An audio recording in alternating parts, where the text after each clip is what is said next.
या मालिकेच्या आजच्या भागात आपण पाहणार आहोत तनयाने ऑर्गनाईज केलेला तो कार्यक्रम बघून अवनी तर घाबरलेलीच असते. तर वसू तिला काय झालंय हे विचारत असते.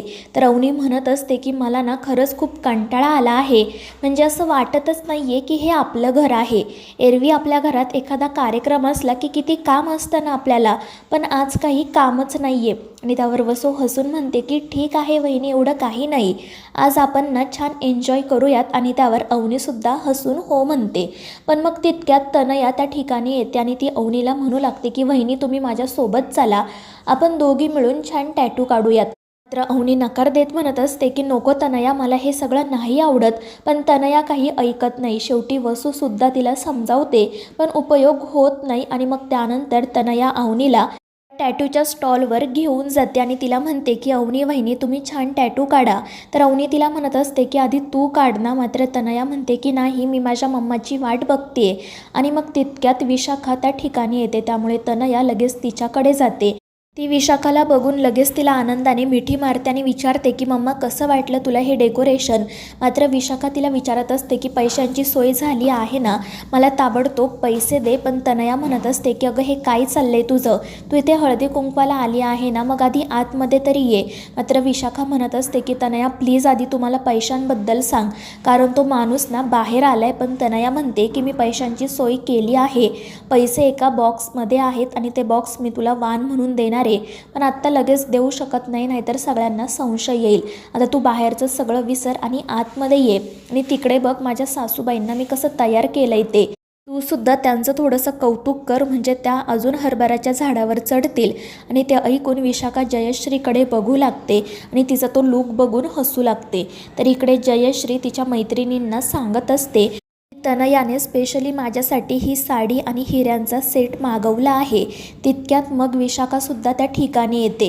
ती तर जयश्रीचं खूपच कौतुक करत असते. तिला म्हणत असते की अगं मी आधी जेव्हा तुला बघितलं ना, तेव्हा असं वाटलं की एखादी सेलिब्रिटीच आली आहे. सगळ्यांच्या तोंडी फक्त तुझंच नाव आहे, खरंच खूप सुंदर दिसतेस तू. आणि ते ऐकून जयश्री तर अजूनच खुश होते आणि लाजत म्हणत असते की असं काही नाही आहे गं, ही सगळी तुझ्याच मुलीची जादू आहे. तर तनया म्हणत असते की नाही ग मम्मा, माझ्या सासूबाई आहेतच सुंदर. आणि ते ऐकून जयश्री तर अजूनच खुश होते.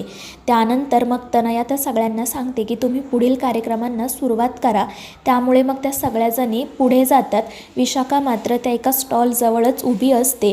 तो झुणका भाकरीचा स्टॉल असतो आणि त्यावर जी बाई असते ती रागातच विशाखाला विचारते की काय मॅडम, झुणका भाकरी खायची आहे का तुम्हाला. त्यामुळे विशाखा तिच्याकडे बघू लागते.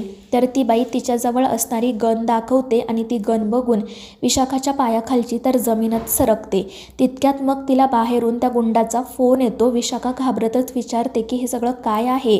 तर तो गुंड म्हणत असतो की घाबरू नका, ती माझीच बहीण आहे. आणि फक्त ती नाही तर माझी अजून 2-3 माणसं आतमध्ये आहेत. जर तुम्ही 1 तासाच्या आत मला माझे पैसे परत दिले नाहीत ना, तर कोणती गोळी तुम्हाला आणि कोणती गोळी तुमच्या मुलीला लागेल कळणारही नाही. आणि ते ऐकून विशाखा तर खूपच घाबरते आणि त्या सगळ्या लोकांकडे बघू लागते. तर इकडे तनयाने सगळ्यांना अजून एका स्टॉलजवळ आणलेलं असतं. की त्यांना म्हणत असते की तुम्ही ही रिंग ज्याही वस्तूवर टाकाल ती वस्तू तुम्हाला मिळेल. आणि मग त्या सगळ्याजणी खेळ खेळायला सुरुवात करतात.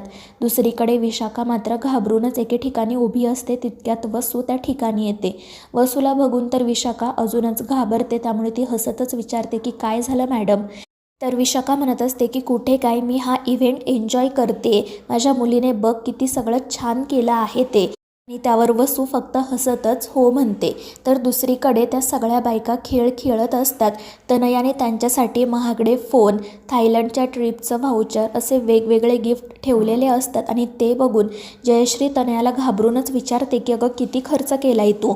मात्र तितक्यात जयश्रीच्या मैत्रिणी म्हणतात की वा जयश्री, तुझा तर अगदी राणीसारखा थाट आहे, आम्ही कधीच असं हळदी कुंकू बघितलं नाही, खरंच खूप कौतुक आहे तुझं.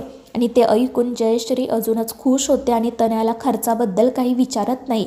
त्यामुळे मग ती तनया देखील खुश होते आणि हसतच तिच्याकडे पाहू लागते. तर इकडे वसुंधरा विशाखाला म्हणत असते की तुमच्या मुलीच्या चुकाच इतक्या मोठ्या आहेत ना, की ते लपवण्यासाठी तिला हे सगळं करावं लागते. पण कोण सांगणार तिला की काही काही चुका लपवण्याचा कितीही प्रयत्न केला ना तरी त्या लपल्या जात नाही आणि ती तेथून निघून जाते. तर त्या गुंडाची सगळी माणसं विशाखावरच लक्ष ठेवून असतात. त्यानंतर मग तनया नवीन एका खेळाला सुरुवात करते. ती सांगत असते की हा खेळ फक्त आमच्या फॅमिलीमधील मेंबर्स खेळणार आहेत तुमच्या एंटरटेनमेंटसाठी. आणि मग ती सगळ्यात आधी अवनीला पुढे बोलावते आणि ती व्हील फिरवायला सांगते. त्या व्हीलचा ॲरो ज्या ॲक्टिव्हिटीवर थांबेल ती ॲक्टिव्हिटी करायची असते. आणि अवनीच्या वेळी उखाणे येतात. मग अवनी एक छानसा उखाणा घेते. सगळेजण कौतुक करत तिच्यासाठी टाळ्या वाजवतात. त्यानंतर मग तनया मुद्दाम वसूच्या आईला पुढे बोलावते आणि आलिशाला इशारा करत व्हील कुठे थांबवायची ते सांगते. त्यावरती आलिशासुद्धा हसतच हो म्हणते. आणि मग त्यानंतर वसूच्या आईच्या वेळी ती व्हील बरोबर गाण्यावर थांबते. तनया म्हणत असते की काकू आता तुम्ही एखादं छान गाणं गा. मात्र त्या घाबरून म्हणतात की माझ्यापेक्षा वसू गाणं गाईल ना, ती छान गाणं गाते. इतक्या सगळ्या लोकांसमोर मला भीती वाटते.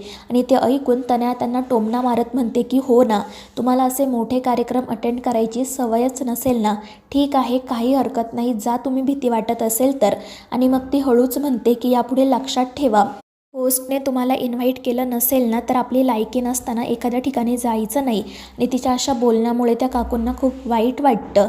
मात्र वसुंधरा त्यांची माफी मागताना म्हणते की आई तुझा हा अपमान मी सहन नाही करणार. आता बघतेच मी त्या तनयाकडे. त्यानंतर मग ती आलिशा पुन्हा एकदा व्हील फिरवते. तर तनया म्हणत असते की यावेळी मी हा खेळ खेळणार. आणि मग बरोबर ती व्हील ड्युएट डान्सवर जाऊन थांबते.